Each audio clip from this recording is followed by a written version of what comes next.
up here soon, but one thing I really want you to do is if you could speak to that struggling hairstylist, that struggling barber, that student that is looking for that advice, that cosmetist that is wanting to switch over to barbering but scared, or that person that is so miserable in their job that they don't know what to do, what would you say to them?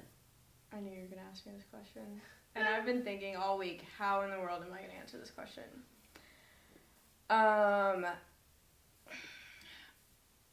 Personally, just from my own, like, self-growth journey that I've been through the past, like, 2 years, basically, you gotta leave your ego at the door.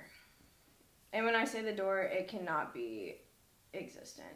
Like, you really have to, like, you have to be so honest with yourself. You have to have clear and concise goals.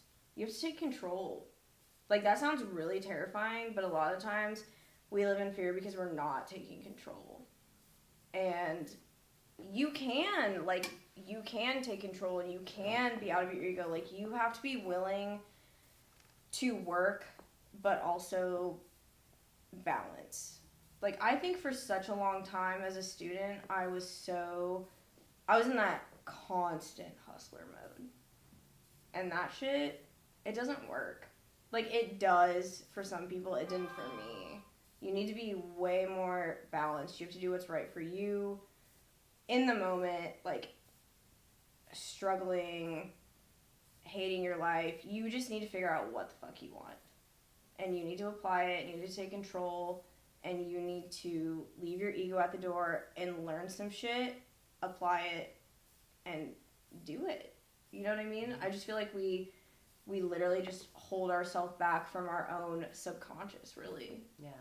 Do you think a lot of the times, too, like, another big thing, too, is, like, the abuse? And it is abuse. The abuse that you get from a toxic workplace. Oh, yeah. Do you recommend staying? Do you recommend getting the hell out of there? So, like, my big thing is, like, no one deserves that. No. You should stand up for yourself. You shouldn't be working somewhere for free. If you're commissioned, they're supposed to be paying you hourly if you're not making that in commission. If they're not, then get the hell out of there. You're not an employee, and they cannot tell you to be there at a certain time. They cannot tell you to sweep up their shit. You are not an employee, and you do not work for free. That is illegal. No. Ooh. Digging up all the, like... Oh, I'm digging it up, girlfriend. All the stuff that I used to go through. So, you mean, like, you want me to, like, tap on commission stuff? Not just commission, just, like, I know that kind of sounded more like commission, but, like, in general, like, you don't have to take people's shit. Like, you can be respectful. No. You can leave your ego at the door. Yeah. But at the same time, it's like, I did that too. I was like, okay, this is my time. I've got to just take this shit. You know, this is like, I've got to pay my dues. But at the same time, like, why does it have to be that way? Like, I can come in and learn everything that I need to learn. But I don't have to be your salon bitch. No. And you don't have to make me feel any less than you. No. I think, like, just from my own, like, experience of, like, salon culture abuse, when you're in it, you don't know you're in it. That is true. You really don't. Right. I didn't even think about that. You are right. You don't. Like, when you're in the thick of it, you just, because a lot of abuse, at least in my experience, has been so mentally manipulated that, like, they can twist it around to where it makes you feel like you are actually the problem, right? Like, you're not sweeping my shit up fast enough. You're not making my color correctly. You're not this, that. Like, I literally, oh my God. I don't know why this just came into my head. The commission people that I worked for, the one and only commission salon I ever worked for, I remember that there was a client in his chair, and his client had this, like, gorgeous, like, yellow diamond canary ring or something. And I was like, oh, hey, I love your ring. Like, that's so pretty. And he took me to the back, by my shirt, by the way, and was like, if you ever fucking mention anything about her ever again, you're not gonna work here. Like, oh my God, I'm so sorry that I complimented her, and, like, yeah. So, like, when you're in it, you don't notice. So he abused you. Oh my God, yes. That's abuse. Uh, And that's the so amount funny. of abuse that we went through is crazy. Now that I know.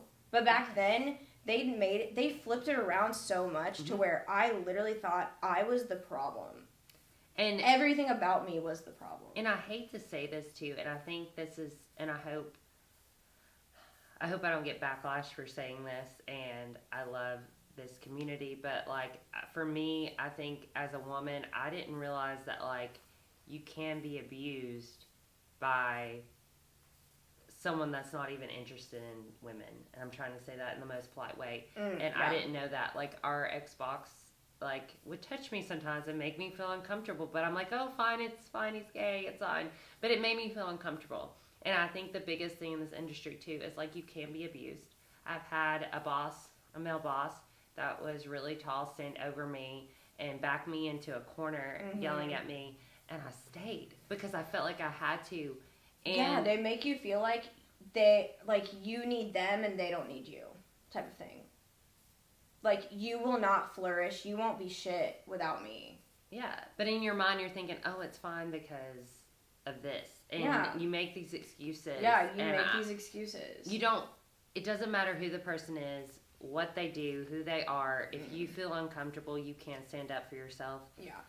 If you are being abused, you can stand up for yourself. You can leave. There are plenty of jobs, and you don't deserve that. That's not a way to live life. But I just want to thank you so much for meeting with me and letting us come to your beautiful shop. Like, I know it's dark and you guys can't see, but this girl has literally from the floors to the ceilings have renovated this place in a very short amount of time. Well, thank you. And you were in here. This wasn't like get a contractor in here. Oh, hell no, bitch. I was on the ground. This girl got dirty. Dust. She got in here and worked. Her heart and soul is into this place. And all my damn leggings have paint on them. Yes. But I want to thank you for meeting with me. I love you. I think you're great. I want nothing but success for you. Thank you. And y'all are going to reach that. Her team is amazing. Please give them a follow. They're amazing. 1839 Barber Company. And then she is Barber Baddie _777. And make sure you tune in next week. Subscribe, like, comment, and give this girl a follow. Bye. We'll see you next week.